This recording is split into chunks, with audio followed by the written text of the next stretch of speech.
last night, Justice prayed to God that he could have pancakes in the morning for breakfast. We're going to have pancakes.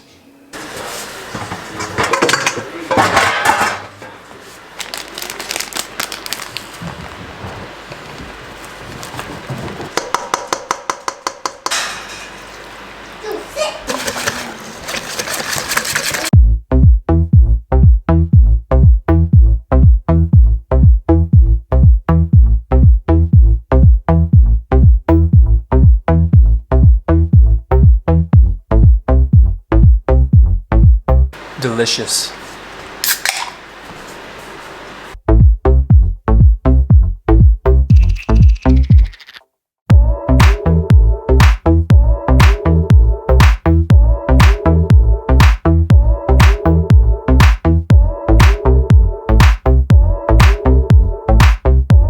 Delivery successful.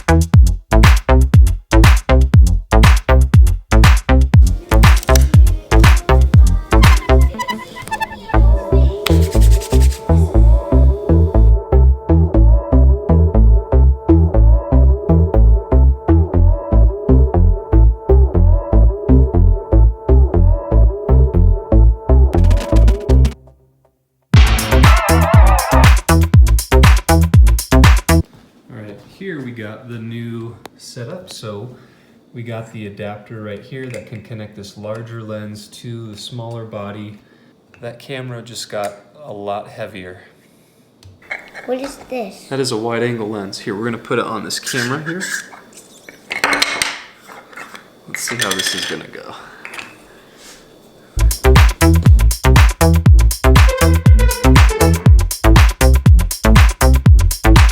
The whole purpose of setting this particular rig up is in a couple days we're going to Steamboat Springs for a few days. It's gorgeous up there. I'd like to get some decent shots with, better high power, high quality lens and camera, so I think this will work.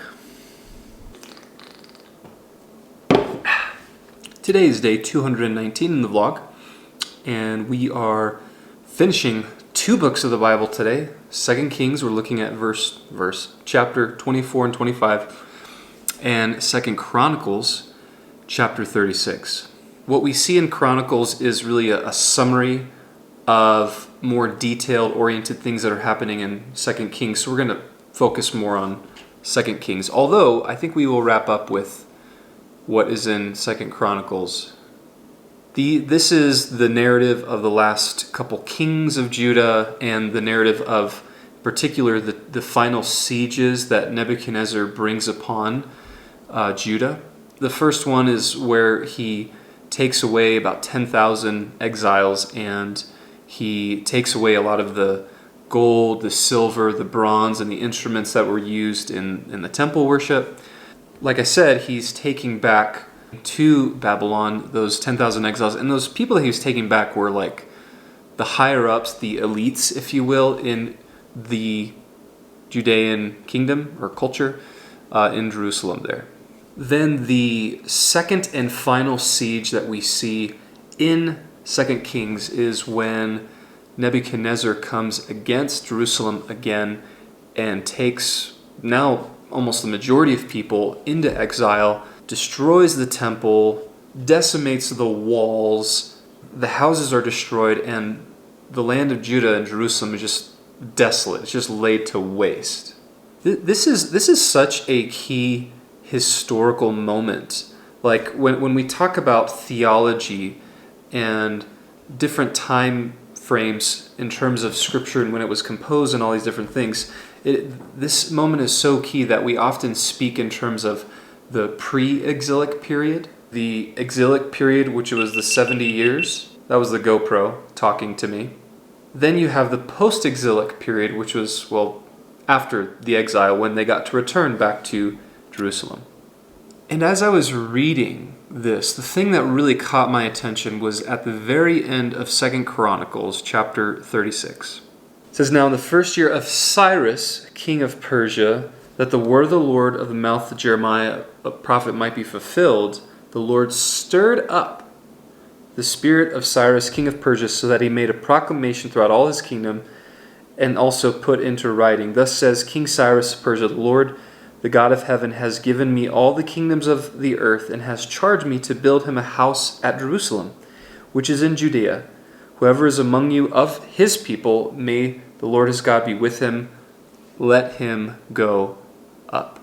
There's always debates surrounding like the sovereignty of God and God's control, and how much is it of like choice do we have compared to God directing our paths in a way.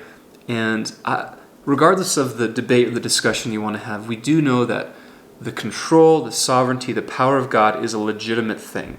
And I think for the sake of today's vlog, we can argue that is one of the most powerful characteristics of God. And I just love that in God's, or at least in one of his most powerful characteristics, his sovereignty, his power, his control, that he sought to accomplish the restoration of his people, Judah, by allowing them to go back and to rebuild the temple. And just that understanding, that wording, that phrase, that God takes one of the most powerful aspects of his character and he uses it to the end of restoring, redeeming, allowing his people to return back to their homeland so that they can once again worship God in their geographical location that he had promised to them so long ago. I think it shows the priority that God has in redemption and restoration. And as we are going through this life, that we have the same priority as well.